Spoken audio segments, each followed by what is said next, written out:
Hi, everyone. Thank you for joining us on Tessa Bentulan. This is your afternoon update for 13 now on this January 18th, a Wednesday. It's just after 2:30 here. We're going to start with weather. We saw some icy spots this morning to start the day, but how is it going to continue and how is that doing, really? So let's bring in Paul Cayano. Hi, Paul, to kind of tell us how's that going and could we see some milder temperatures later? Yeah, good news, Tessa, is that temperatures after starting near freezing with those icy spots have warmed, and everyone in our area now is above freezing. And there's a lot of 40s out there. It's not mild to say you can go out without a jacket necessarily, but it certainly is warm enough to allow for the melting of those icy spots. And you can see here on the graphics, thank you. And temperatures, 43 in Albany, not bad. Boston spot 44, some 30s out there, but still above freezing. Duanesburg, Steventown, and Pittsfield. And you can see here on the first warning live Doppler radar that the most of the precipitation is gone as the energy that was producing it is sliding off to the east. So a drier stretch of weather into the night. But look at that storm emerging out of the middle of the country. It's heading right at us. I think it'll be dry through tonight, and we'll get through tomorrow morning dry. And temperatures will be dropping back through the 40s and 30s tonight. And then when we hit tomorrow morning, it starts to get interesting. We'll get through the morning commute okay, but look at the temperatures at just about 7 a.m., high 20s and low 30s.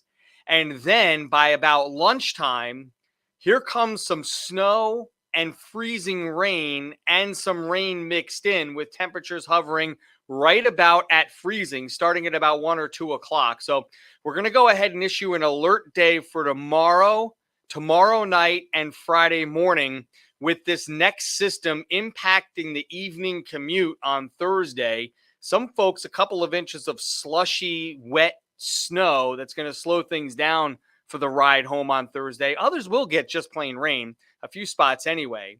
But we could have pockets of freezing rain mixing in. And we know from yesterday and last night, it doesn't take a lot of that to cause slippery travel on untreated surfaces especially. So we'll continue the alert day into Friday, and here's why.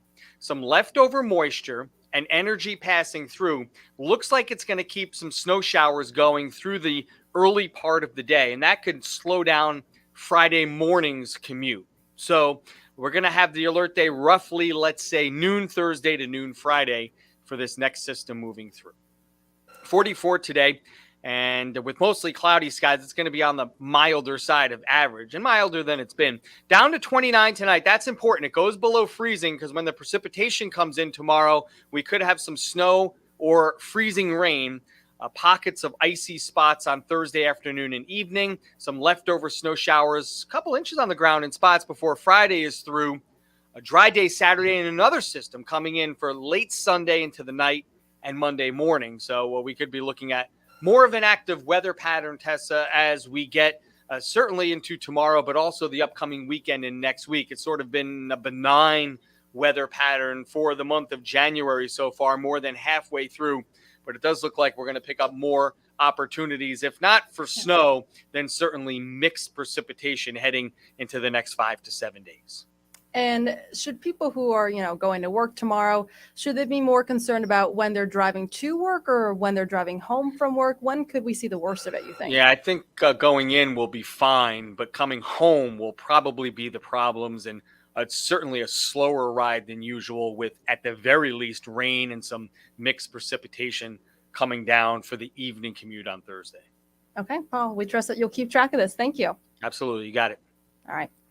All right, moving on now. We talked about the weather, and yesterday we had some, mild weather. We had the hail that came down just a little bit.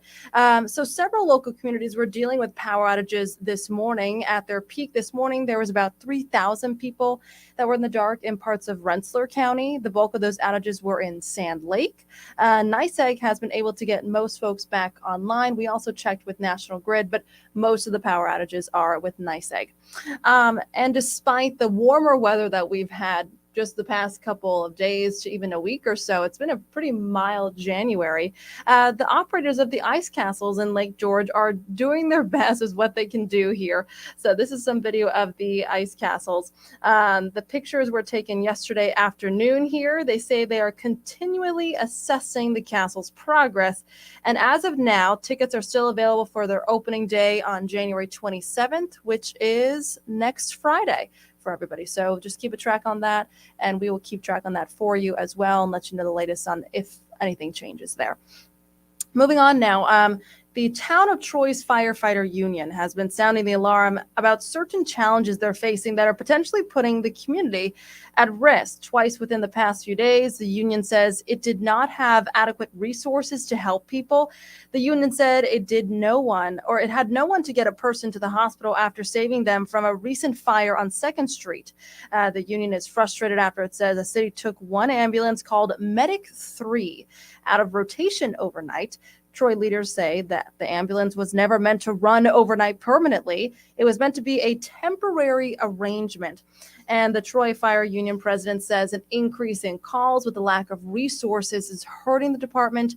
In Troy, one team staffed both a fire truck and an ambulance at one time. At the same time, it's called cross staffing.